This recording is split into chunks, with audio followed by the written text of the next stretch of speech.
Rigathi Gachagua entered these by-elections claiming he was the new face of Kenya's opposition. He promised to dismantle President William Ruto's dominance in Mount Kenya and Western Kenya. He said the ground had shifted. He said UDA was losing relevance, but when the votes were counted, something else shifted. I now declare Mr. David Ndakwa as officially. We want to declare that Honorable Leo Wamudende Jero has duly been elected as the member of the National Assembly for Mbeere North constituency.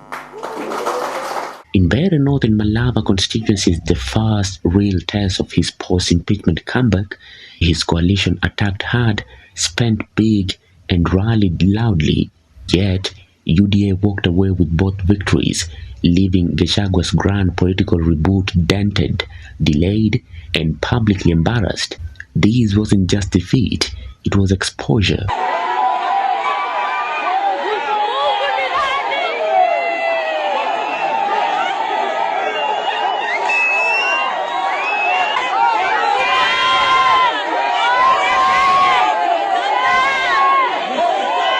These races weren't about vacant seats, they were about ego, legacy, and revenge. For Gachagua, Mbeere North and Malava constituencies were his declaration that Ruto's Mount Kenya dynasty was cracking. He deployed allies, branded the contest a revolution, and promised a political earthquake. But earthquakes only matter if anyone feels them. In these races, the tremors landed, but the ground stood firm. The more noise Gachagua made, the more UDA doubled down. Unapiga mkubwa wako kwa sababu ya kimbelembele. Unapiga wabunge na wale wadogo wako kwa sababu ya kimbelembele. Sasa umekuja hapa, haujatumia kirauni kututafutia barabara hata moja. Hakuna hata classroom moja umejenga hapa. Hakuna mradi wa maji siku ile ulikuwa deputy president uleta hapa. When the smoke cleared, voters didn't echo his rebellion, they reinforced Ruto's dominance. Final tally, Leonard Omutende UDA candidate got 15,657 votes. Newton Kariuki Ndagwa, also known as Karish, Gachagua-backed DCP candidate, got 15,161 votes. Margin of votes between the two candidates was 496 votes. I thank all my supporters. I thank them for their support and prayers, mostly because it was tough. As you can see, it was a hotly contested race, and it's only through God that we've made it this far. Gachagua threw everything at this seat: door-to-door mobilization, emotional messaging, regional identity politics. But UDA countered with structure, money, and machinery. Embu Governor Cecil Mbarire, Geoffrey Ruku, and Deputy President Kithure Kindiki delivered a network Gachagua simply couldn't match. The symbolic injury, an area many assumed was rebelling, stuck with Ruto.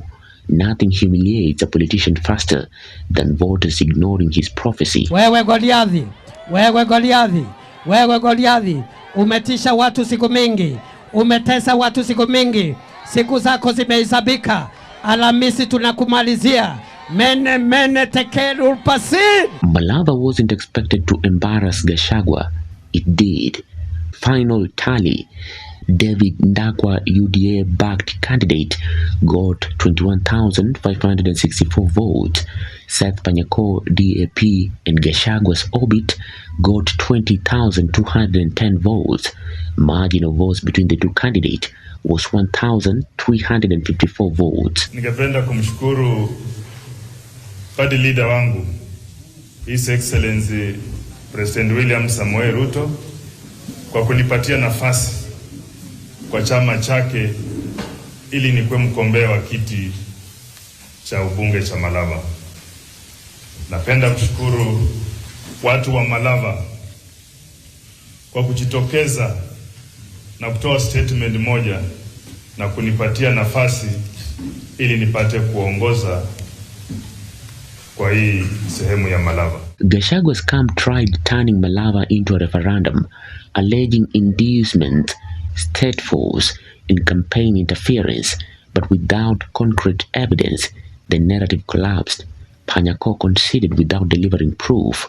That moment wasn't just loss, it was political humiliation. A commander who roars and then retreats leaves his troops confused, and in politics, confusion is fatal.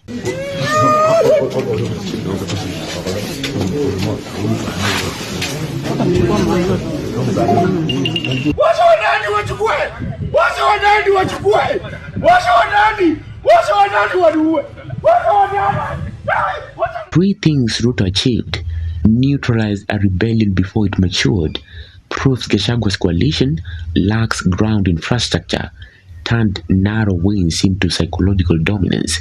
UDA did not just win seats, it won perception, the most expensive commodity in Kenyan politics. After weeks of bombastic statements, Gachagua's silence post-result was louder than his speeches. His influences stopped trending. His strategy stopped celebrating. His coalition looked shaken.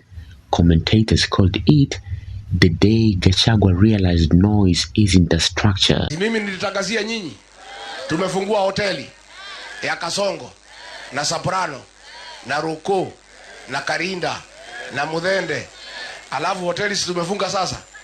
Sasa tulisema ndovu hawezi zikwa na nini na pembe.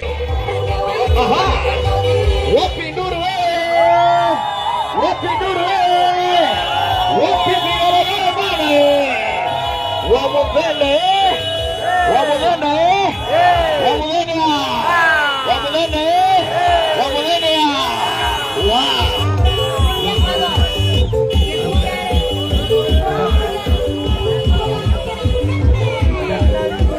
The man who once branded himself the undisputed king of Mount Kenya left these races without a crown.